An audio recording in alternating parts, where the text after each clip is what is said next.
केंद्रीय मंत्री मनोहर लाल खट्टर ने राहुल गांधी द्वारा चुनाव आयोग में धांधली वाले बयान पर पलटवार किया है। उन्होंने तंज कसते हुए कहा है कि राहुल गांधी जल्दी से चुनाव आयोग में जाएं और उन्हें प्रमाण दें। वहीं संसद में चल रहे हंगामे पर भी केंद्रीय मंत्री मनोहर लाल खट्टर ने विपक्ष पर निशाना साधा है।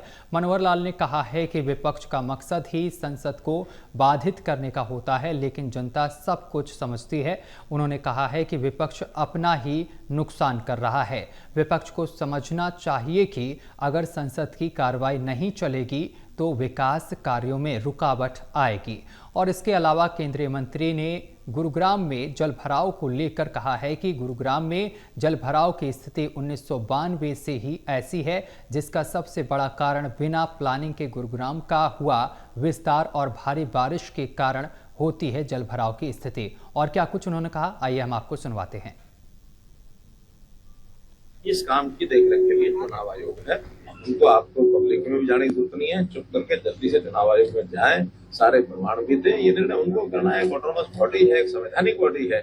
इसके लिए केवल एक अफवाह फैलाने का उनका जो अभ्यास है वो पारंगत है। चुनाव आयोग वो आखिर जब वो देंगे लिख करके, अपने वकीलों के माध्यम से जाएंगे, लिख के देंगे, अपने आप सुनेंगे। ऐसा जाते थोड़ी सुन लेंगे, उसकी प्रक्रिया है। उस प्रक्रिया के माध्यम से उनको जाकर के बात करनी होती है और लोगों को कहना बताना होता है। लेकिन ये 2024 क्या है, उससे पहले भी ऐसे ही बोलते थे, 19 में भी ऐसे ही बोलते थे, 29 में भी बोलेंगे। अभी 24 नहीं, 29 में भी ऐसे ही बोलेंगे।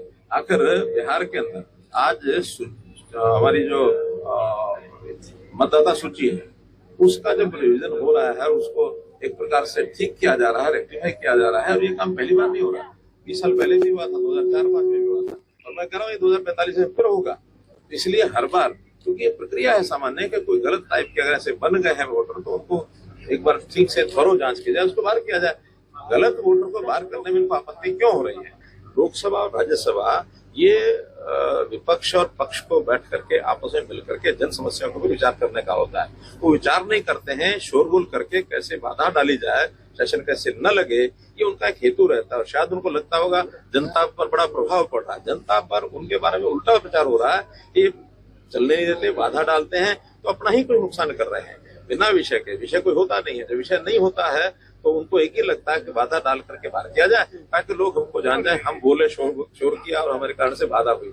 समझदार आदमी, आम समाज इस बात को समझता है, अनपढ़ नहीं रहा समाज समझता है कि जितनी ज्यादा बाधा डालेंगे हमारे विषयों के ऊपर चर्चा नहीं होगी और जनता का उसमें नुकसान होगा। इसलिए अल्टीमेटली ये नुकसान इनको भी होगा, इसलिए इनको समझदारी से काम लेना चाहिए। अब जो कि अंडरपास जितने बने हैं, स्वाभाविक है जमीन के जो आम लेवल से नीचे बने हैं, तो यहाँ का जो सिस्टम यानी सीवरेज और ड्रेनेज सिस्टम है वो इतना डाउन का नहीं था कि उसका पानी वो ग्रेविटी से जा सके। उस पानी को पावर आउट किया जाता है। तो पावर आउट करने के लिए जमीन जब वर्षा आती है, भारी वर्षा आती है, तो उसमें समय लगता है, उसमें घंटा लगे, 1.5 लगे, 2 लगे। और ये गुरुग्राम के लोगों को पता भी है।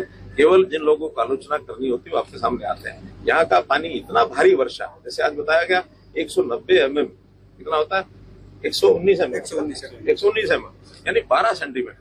1 घंटे में 12 सेंटीमीटर वर्षा, ये अपने आप एक इस प्रकार का विषय है कि जिसके ऊपर बहुत लोग तो आसानी से भरोसा ही नहीं करते। 12 mm कितना होता है, 1 फुट 12 cm, 12 cm यानी 1 फुट। 1 फुट पानी 1 घंटे के अंदर आएगा और सब तरफ से इकट्ठा होकर आएगा। लो लाइंग एरिया उसमें रहेगा, जाएगा तो उसको जल्दी निकालना ये एडमिनिस्ट्रेशन का काम है। और मुझे लगता है 1-1.5 घंटे से ज्यादा पानी रुकता नहीं।